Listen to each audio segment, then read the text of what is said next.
Hey there, this is Saki here, bringing you another guide. Today I'll be talking about progression, starting from the very first time you're booting up the game to the end game. So for step 1, week 0 to week 1. So the first week that you're playing, I think is very beneficial for everyone to play the game however they like, kind of learn how the combat mechanics work, kind of learn everything about the game, kind of go through the game however you want. So learn to enjoy the game, pick a couple of classes that you think are interesting, maybe do a bit of research in those classes. I would pick between 3 or 4 you have interested in, kind of narrow it down, and then maybe play those classes, see whether you enjoy them or not. Do note that the classes do change drastically at level 56 when the class gets their awakening, so it might be beneficial for everyone to go kind of research your class or the class you are interested in. YouTube has a wide variety of videos on how each classes work. Kind of, determine whether you like the game or not from there. And if you do like the game, I would highly recommend spending some money on pearls to get your 5 pets. 5 pets in this game is very beneficial to every player. I personally think that it is mandatory for every player to have 5 pets in order to progress on. The sooner you get it, the easier it will be for you to make money. Find a guild or community. I would recommend that you guys join kind of a beginner or like a life skill guild that doesn't have much of an attendance requirement or activity requirement, so that you can have kind of a community to ask questions or kind of refer to when you need help. And lastly, you should have every one of your character slots filled up. And the reason for this is, in BDO, the energy pool is separate for each character. So that means that your account has a maximum energy. For example, say your account has 100 maximum energy. Each character will regen energy separately. So if you have 4 characters, each one of those characters regen energy on a separate level. So you can have 100 energy in your first character, your main character, have like 30 energy in all your alts. And you can use them all you want. And this is very important for later on, where energy will be a bottleneck for almost everything that you do. So wrapping up the first week, you should kind of learn your class a little bit, learn the game. And moving on to step 2, will be focusing primarily on questing and leveling up. And the reason why we need to do this is level 56 is when you get your class's awakening. And at this point, it will unlock many quests, many repeatable dailies, many of your items and such. This is where you want to be. Get to 56 as fast as you can on whatever class you think you enjoy the most. Do your Black Spirit questline along the way. You don't need to rush it, but I would recommend following the Black Spirit main story questline, as it will kind of handhold you through all the grinding areas so that you are not confused on where you should be grinding. On the way, try to get as much knowledge as you can. So talk to all the NPCs with question marks. Visit all the nodes that's on the way. You don't have to focus primarily on it, but I would recommend doing that so you don't have to backtrack later on. At this point, wrapping up week 2, you should be pushing 56. You should be hitting 56 somewhere in the middle of week 2, or sorry, between the middle of week 1 and week 2. At this point, you should be thinking about how you're making money, how you're going to gear up. I do have a gearing guide that I have made in the past. You can refer to that and how you should progress your gear. And start thinking about which life skill you enjoy doing. So let's move on to step 3. So that's week 2 to week 3. So at this point, dedicate an entire week to gathering contribution points and energy. This is extremely important to do early on, as the more CP you have, the more money you'll make AFK. To further explain this a little bit, CP allows you to invest into nodes which you are able to send workers to, and energy is usually a bottleneck for obtaining those workers. You will be spending a lot of energy rolling workers. So in order to obtain CP, you should be doing your quest, your main story quest that should be finished. Do any side quests that you can pick up.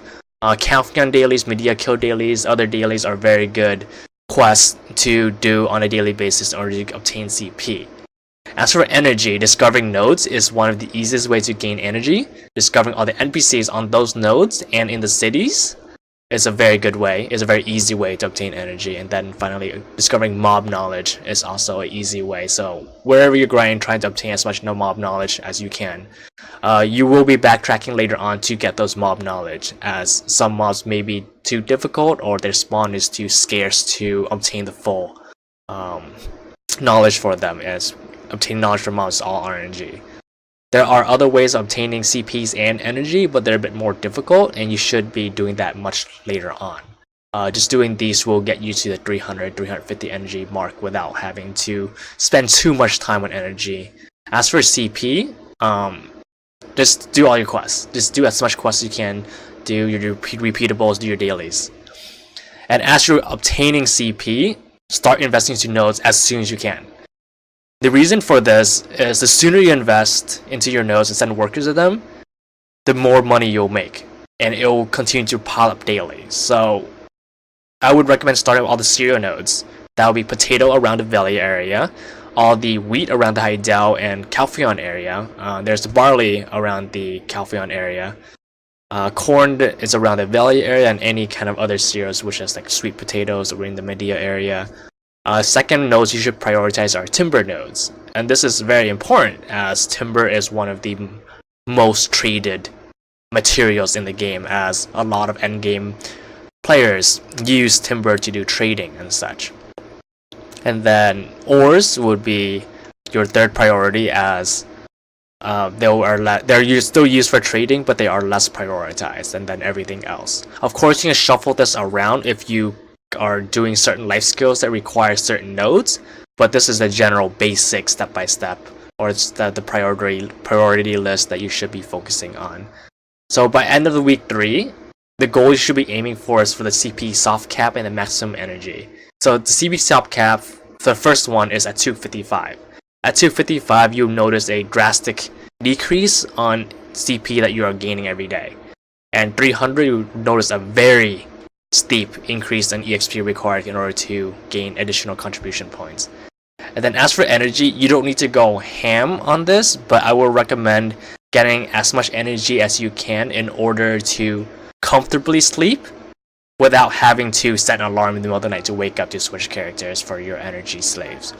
So how this will calculate out is, for every hour you go to AFK or sleep, whichever is longer, multiply that by 60, as you will be gaining 3 energy per 3 minutes if you're sleeping on a pearl bed.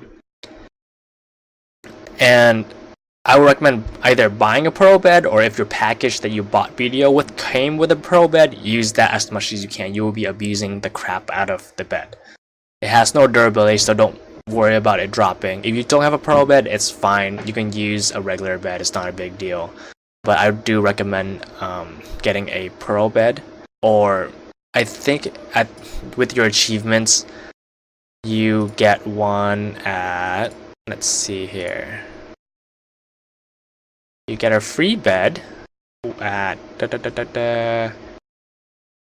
here we go, 1,000 hours. So you play the game for 1,000 hours, you get a free bed. Probably you're gonna want to buy a bed, or at least if your package came with one, use that. And then going to step 4, wrapping up the very first month of you playing the game. So at this point, you should kind of know whether you like your class or not. If you don't, I would recommend rolling off of it, getting back to level 56 and whatnot, kind of learning that class, see if you like it or not. And you should be wrapping up anything you haven't finished in step 1, 2, 3. So if you haven't reached the CP soft cap or the energy point that you like, you should be doing that. If you haven't found a class you like, you should be doing that, and so on. And once you do pick your class that you do enjoy, level up your fitness level. That is your breath, strength, and health level to level 30, which is the first soft cap. And you can find the fitness level here.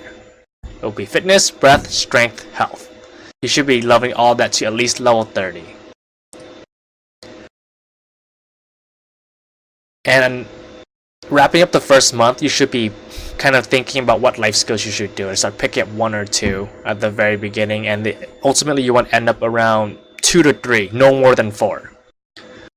And the reason why you don't want to pick up too many life skills is you want to prioritize and invest into certain life skills, as the more investment and the more time you spend on a skill, the more money you'll gain out in the end. Having too many life skills dilute the time that you're spending on each one of them, and you'll get you nowhere. It will take you longer to get you to the point where you should be making money. So I'm going to be going through each of the life skill individually, kind of giving my thoughts and my opinions on how much of an investment you need to invest into certain life skill versus the returns that you'll be obtaining. Do note that this is a probably a bit of biased, if not very biased, opinion of all the life skills, but it'll probably give you like an idea of what you need to be doing for each one. So starting off with gathering. It is an active skill. That means that you will be actively doing the skill. You won't be able to AFK any of this. And this is the minimum requirement of skill 5. This is when you are able to start using magic tools. The reason why you want to be using magic tools is 1, it has a very high durability. 2, it has a reduced gathering time. And 3, it has a higher rate in order to get rare items, which is hard crystal and sharp crystals. So for those who don't know what hards and sharps are, they are used to upgrade endgame gears or just upgrade gears in general at the higher level. Gathering is very easy to pick up. You all you need to do is pick up a tool, go find a tree or kill a sheep and gather whatever you want to gather. At the end game, most people do gathering, as since a lot of the materials that you need to do cooking or alchemy and such are not sold in the marketplace, or it's very difficult to obtain, so you have to obtain it yourself. There's no pearl investment required for gathering, so you don't need to worry about investing into pearls or anything, but you do need to invest a bit of time, as it is a bit tedious to do any kind of gathering. So obviously the investment is very low, and the returns or the profit is moderate to high depending on what you're doing. Moving on to processing. Processing is done fully AFK. You need to come back every couple of hours to reset it. Other than that, it's fully AFK. And the requirement is Artisan 1 for your processing. And it is a bit of a high skill to reach for new players, but I would recommend buying a couple mils worth of flax and processing that to level to Artisan 1. Because at Artisan 1, it will give you the highest returns on the amount of processed materials you're using. So at beginner, you're getting let's say one plywood or one plank per log or timber. At Artisan 1, you get a return of 2.5 per process. So your profit rate or your profit margin increased by 250%. I would highly recommend getting the pay to win outfit and weight expansions. It's very difficult to do processing without those two. It's not a requirement, but it will require you to come back to your computer much more often to reset your processing if you don't have those two. So I highly recommend getting those two. It is not mandatory, but it's highly recommended. The investment is moderate due to the pearl requirement, and the returns is low to moderate, more so on the moderate side if you are beyond Artisan 1. Next up is cooking. Cooking is a semi-AFK, so that means that you're going to be AFKing for a very short period of time. So that means you're AFKing like maybe 15-20 minutes at a time at most. The requirement is 2-second cooking. I don't recommend cooking at all unless you have 2-second cooking. It's a bit of a high bar for newer players to pick up, but it is. I personally don't think it's worth your time spending more than 2 seconds to do a cooking process. And whatever the level requirement is, whatever recipes that you are trying to make. Some recipes are up to artisan, some are up to master. That's just depending on the recipes you're trying to cook. Most of the time, for the most part, if you're cooking beer and stuff like that, you don't really have a level requirement. As for the investment, it's moderate to high, since the 2-second does require a bit of investment. You need the pay to win outfit. You need to get a +3 or +4 cooks outfit. You need to get your alchemy stone, advanced cooking utensils, tough bread, stuff like that, in order to reach the 2-second or preferably the 1-second cooking mark. However, cooking has one of the highest returns for your time once you get the investment in place. But like I said, it will cost you a couple $100 mil to reach that point. Next up is going to be alchemy. Alchemy is very similar to cooking, but it's just a different item that you're making. However, alchemy is extremely difficult to pick up even at the endgame point. Most players of the endgame don't do alchemy at all. If they do, it's a very small amount. And the reason for this is there's no there's no pay-to-win outfit at all. For some reason, Pearl, Abyss, and Cacao have never added a pay-to-win outfit for alchemy. I don't know the reason why, but this will force you to get a much higher level alchemy's outfit, since you can't use a pay-to-win outfit, and the lowest you can probably get your alchemy to is around 3 seconds or so. So not to include the materials to do alchemy is very difficult to obtain and very time costly to obtain. So only do alchemy if you need to, like if you need to make certain elixirs or certain potions and whatnot. But I highly recommend to avoid this as a beginner, and even avoid this even if you're at the end game, unless you really enjoy this aspect or if you really need to do alchemy. So investment is extremely high, and the return on your investment is low to moderate at best. Next up, the next skill we talk about is training. Training is done fully AFK. You won't be making much money off of this. It's more for people who enjoy this aspect of the game. The pay-to-win outfit is not mandatory. It's nice to have. It speeds up your training a little bit. The people who do training either really wants to feel the pride of getting their own horse to tier 8 or tier 9, or most people who do training are the people who role plays a lot. So this is, if that's you, this is something you should be looking into. The investment is low to moderate. The only real investment you need to make is the pay-to-win outfit if you seriously plan on thinking of doing training, since it will speed up the training rate quite a bit. As for money, you're not making much money off of this, because you're spending weeks at a time to get a good horse out to be sold for a couple hundred mil, like 200 mil at most for the best tier 8 horse. After that, we're talking about fishing. This can be done actively or AFK. That's up to you how you want to do fishing. Most people do AFK overnight. Fishing is very easy for beginners to pick up, and the only skill requirement is whatever the rod that you're using requires you to have. Most people use Calpheon or Balanos or Ephyria or Medea rods. I think Balanos is the one that gives you reduced AFK fishing time. So if you're AFK fishing rod, use a Balanos rod. Let me confirm if it's actually the Balanos rod or not. 1 second. Yeah, Balanos rod is the auto fishing time. So for the Medea and the Calpheon, Medea increases the rare fish as the Calpheon increases the big fish. So there's different types of fish that those two rods focuses on. But most people at the end game who do AFK fishing, we focusing on the Ephyria and the Balanos. If you're doing active fishing, these are the two rods you go for. It's, like I said, it's a very easy skill for beginners to pick up, but in order to do this optimally, a lot of investment needs to be going into this. So one of the big investment, or the one that turned most people away, is the 192 inventory slots. And the reason for this, to have 192 slots, is every time you go out to the ocean, you need to make your time worth it there. If you're coming out to the middle of the ocean with 30 slots and you have to come back every 10 minutes, it's not really worth your time traveling that far. With 192 slots, it allows you to stay out there fishing for longer. As long as you keep on fishing, the more money you'll get. The longer you fish, the more money you get. If you're spending a lot of time going back and forth, that's money, that's time you're spending not making money. So the more inventory slots you have, the more money you will make, and it suggests that you max out on your inventory slot in order to do fishing.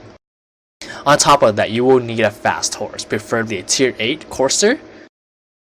You can go to tier 9, but that's much later down the road. But tier 8 courser is like the minimum, and a Ephyria sailboat or frigate if you have the resources to obtain those.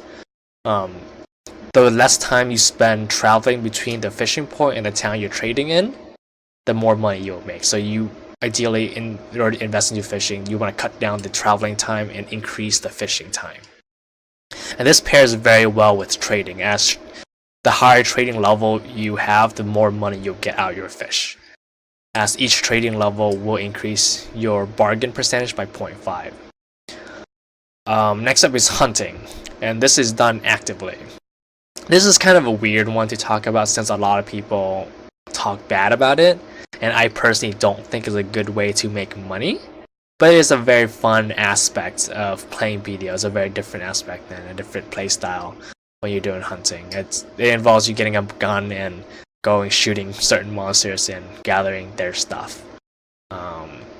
It's still popular with people who enjoy this aspect, but like I said, it doesn't really give you much money. There's no pro investment required, a very low investment. All you need is a gun and you go shoot some stuff. Moving on, next up is going to be trading. This can be done actively or AFK. Most endgame players will do this AFK. Their minimum requirement is Artisan 2.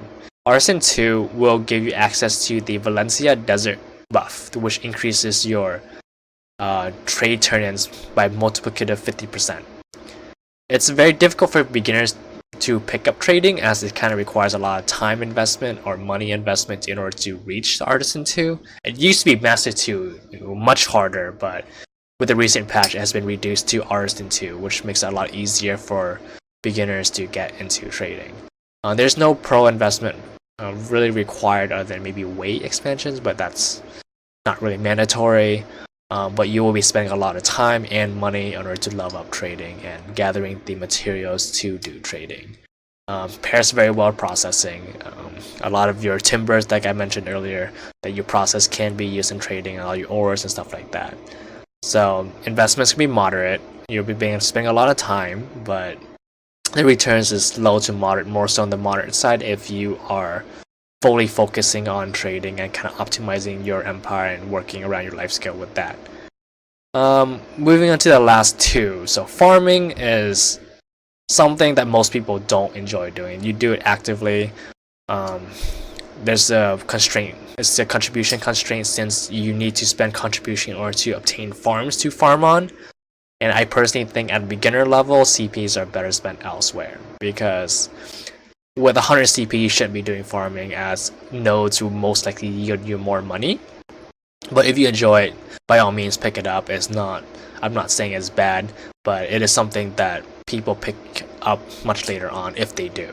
Most people don't do farming because it's kind of tedious, and I highly don't recommend touching farming until you have the 300 CP. There's no pro investment required. There is not much silver or time investment required, but a lot of the investment will be coming from your CP. Most people who do farming seriously spend 100 CP to do farming. That's 1/3 of your cap already. A lot of people who do farming does it for the fact that they need materials for cooking or alchemy. So if you are those people, maybe look into farming. That's your choice. Moderate investment to low to moderate returns. The investment is due to CP, and the returns is mainly so that you can do cooking or alchemy. The last life skill is the most useless life skill. It has some uses in certain cases, but for the most part it is pretty useless. Leveling sailing will give you access to skills on if you're a sailboat, your guild galley, if you're a frigate, but other than that there's no real beneficial to you directly. You won't be making money out of this skill. The investment, you'll be spending a lot of time doing the sailing daily. You gotta sail all the way to Port Rat to do the daily, come back all the way to mainland, turn the quest. It's a lot of time investment for something you aren't really doing, and not a lot of people do sailing. So if you want to do laurels or get your icon above your head for sailing, it might be an easy life skill to pick up, but it will be spending a lot of time. I'll move on to step 5, week 4 to week 6. So at this point, you should be leveling up and gearing up your main character, and if for some reason you don't enjoy your character, you find out that the character that you're currently playing is not for you, now is probably a good time to re-roll. It's probably the last time to re-roll before you spend a lot of time and energy into leveling and re-gearing a new character. So at this point, you should be deciding whether you like your class or not. If you don't, switch off. If you do, then move on. You should be pushing for level 58, 400 gear score by the end of week 6. And as for the gear score and progressing your gear, I have the gearing guide, which was linked earlier, and I will be linking it in the YouTube video also for you to refer to. You should be learning how to play your class, learning all your PvE combos, how to kill mobs efficiently, how to move around efficiently. You can ask other players for help that plays your class, or go to your class Discord and asking for help. If you need wizard help, I am a wizard. I can help you personally. I can give you tips and guides on how to play and how to optimize your skill points and such. Move on to step 5. You should be continuing gathering your contribution points and energy as you go, because the more, like I said, the more CP you have, the more money you'll make. At this point, you should probably be optimizing your worker empire, kind of look around how to make the best out of your workers, which workers goes on what node. I will be making a dedicated guide on workers and nodes later on. Work at your life skills, pick one that you enjoy the most, focus on that, level up as much as you can, start learning that life skill inside out, know everything you need to know about it. Moving to step 6, it's going to be very similar to step 5, but you'll be pushing for level 60 by the end of week 8, push for 450 gear score by the end of week 8, continue working your CP and energy like I said before, continue working on the primary life skill that you're currently doing, and maybe pick up a second, maybe even a third life skill at this point in order to kind of give yourself a better diversity. And once you reach that level 60, level 450 gear score, maybe consider start looking into boss gear. You can do it before, but I would recommend at this point you start looking into bidding on boss gear, put every single piece of boss gear on notification, bidding on all of them, or buying them from night vendor, or however way you can secure boss gear at this point. You don't need to start using them yet, but obtain them at this point. Continue optimizing your work empires. Doing your workers, this should be a very tedious, very time-consuming, energy-consuming task in order to do. Moving to step 7, we're going to be nearing the end of this guide. So step 7, week 8 to week 12, you're going to be needing a lot of money, because at this point you'll be transitioning to using boss gear. You focus on 2 to 3 life skill, maybe 4, but no more than 4. As you can see here, I'm Master 5 or Master 15 processing, Master 8 cooking, Master 8 trading, and I do a little bit of gathering on the side as Artisan 9. Everything else I don't do much anymore. I just kind of explore what kind of life skill you enjoy, focus into that. Like I said, upgrade your boss gear, transition over, and at this point you should know how to PvP your class. You should know all your skills, how they combo in, how they flow, what your skills you should be using. And then step 8, week 12 to week 16, continue to make money. Push for full boss gear, 500 gear score by week 16. It's very straightforward at this point. You already got all of the time-consuming stuff out of the way. Now it's just gearing up, playing the game, enjoying the game. You should know your class inside out. You should be able to combo properly without having to look at your class or look at your combos. Close your eyes. If you're able to close your eyes and play your class and combo properly, then you are at a good point. At this point, your work empire should be near perfect. And moving on to the last step, step 9, week 16 and beyond. Continue making money, pushing for gear soft cap, which is all Tet boss gear, and then try accessories. Soft cap is between 530 to 540 gear score, depending on what kind of accessories you're using. And your worker's empire should be perfect at this point. And if you've gotten this far, you should kind of have an idea what you want to be doing. It is a sandbox game, so I would recommend, finding things you enjoy doing versus whatever I'm telling you. This is more of a guideline in order to get people from beginning to the endgame PvP with the PvP aspect in mind. After this, once you get everything out of the way, you can enjoy the game however you like. Kill some people if you like, go join the siege guild, go do node wars, stuff like that. Thank you for watching. The guide will be posted in the YouTube description below. And have a good day.